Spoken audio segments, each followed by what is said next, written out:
This is Rosalind Driscoll. She is a sculptor who encourages people to touch her artwork. She feels that it enriches their experience of a piece. One of the things Rosalind loves is when people play with her work.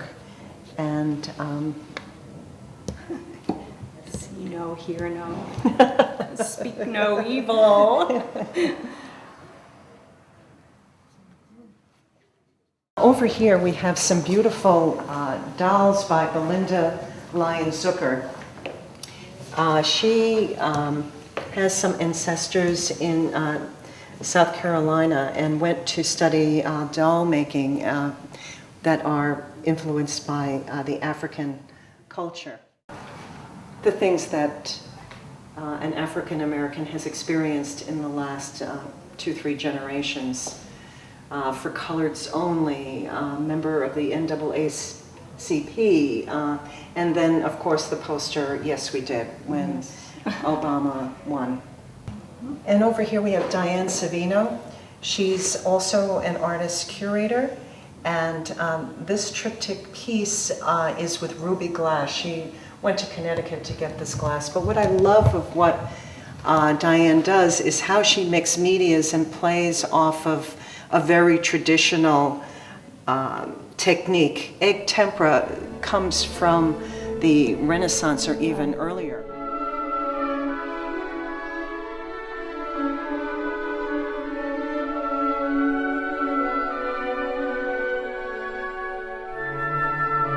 One of the things that has always intrigued me about Karen Dalmanish's work is the spiritual aspect to it.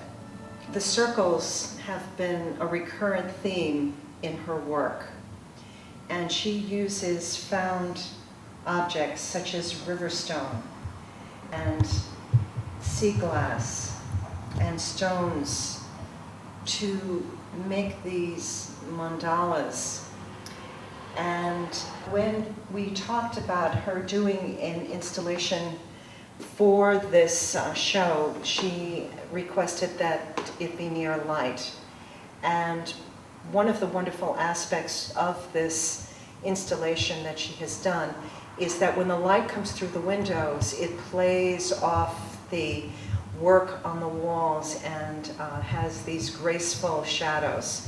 And in this installation, she has put in a linear aspect that I have not seen previously in her work on the wall.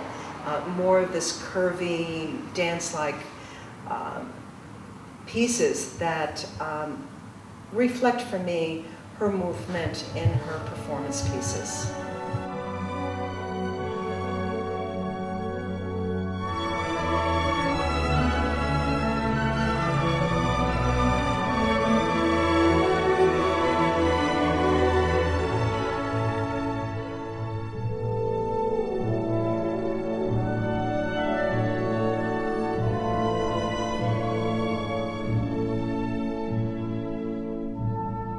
One of the other wonderful things about Karen's work is that she uses her body as part of the work. She does these performance pieces reacting to the environment, her work, the light, water, air.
First business meeting that I went to as a member of Gallery A3 in Amherst met here because Bruce Fowler, the owner, one of the owners of this building, wanted to show us the space.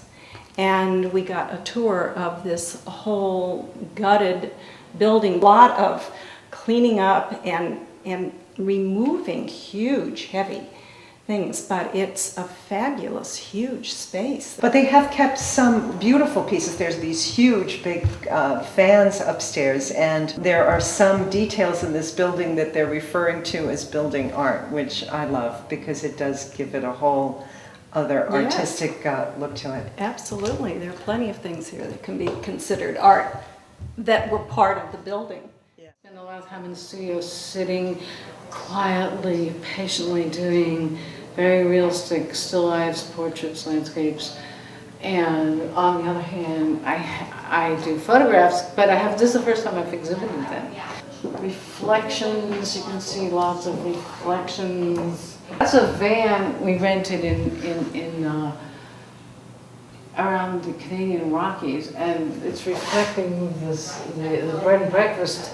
The bed and breakfast, we stayed on a brick wall. Here's the wheel of the car, the fender. This is the door. I don't know what the hell that is. That's the start of your window, your near side window. I guess it's on the window, and this is a little flower box. Started a whole series of square paintings, 1 foot by 1 foot.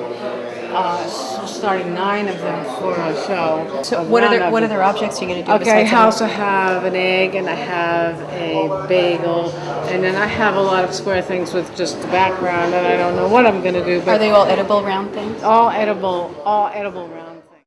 Raised bees, grown up. So honey, and honey I think is like a life source. It has such a quality to it, and it moves and it's silky, and it just is a very interesting, catches it in a beautiful way. Yeah, it's an interesting material to use. And all 6 is actually, if you can, it has a fetus type form to it. There's human elements to it, even though it's not a non-human.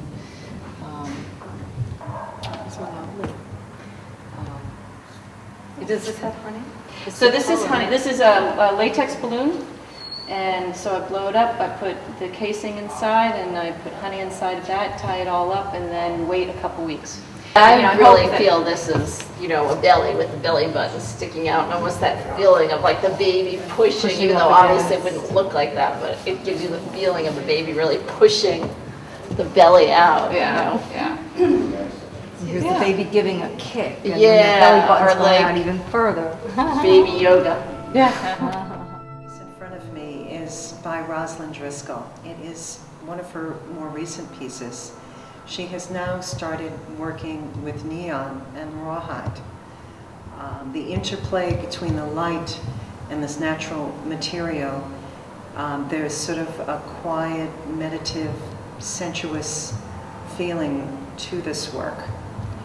When I was installing this space, I originally had Alphonse Wunzo's chickens on the floor, and when I originally had viewed the work, I didn't realize it had flashing, rotating red lights, and I felt that when it was on the floor, it overpowered Rosalind's work. So I moved it up to what I call the chicken coop, which I feel that it works much better in this space.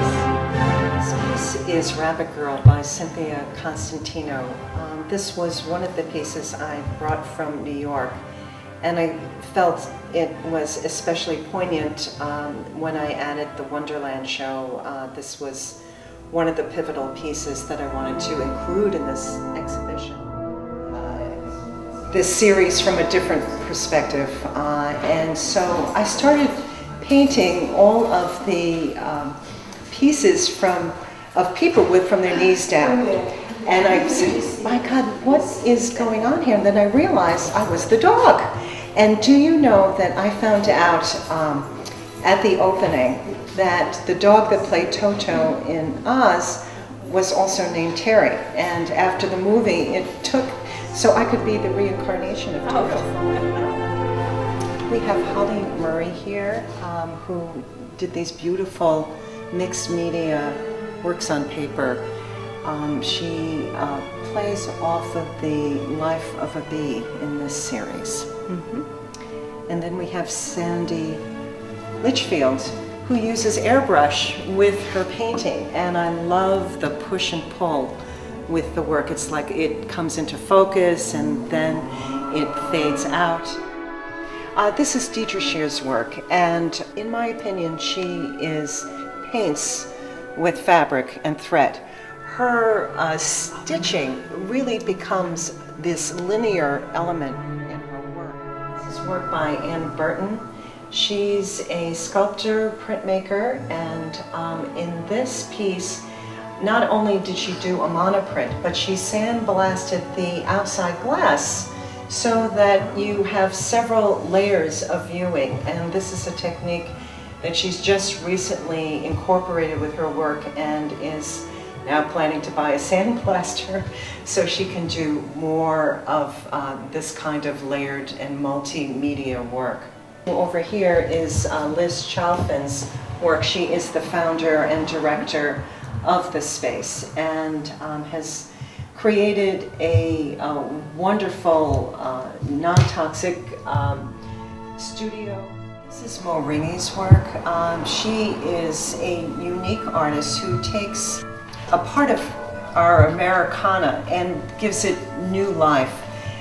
She has taken shattered glass, which she paints and then grouts it to give these everyday utilitarian vacuum cleaner and other appliances a new life. She is definitely a pioneering woman. This work is by Rachel Hankinson. She is originally from Great Britain and studied in India, and obviously this has influenced her art. What is wonderful and unusual about this piece, besides being the Madonna and the figures from Indian religion. If you'd like some further information about this exhibit, please check our website. It was a pleasure sharing this exhibit with you. Thanks.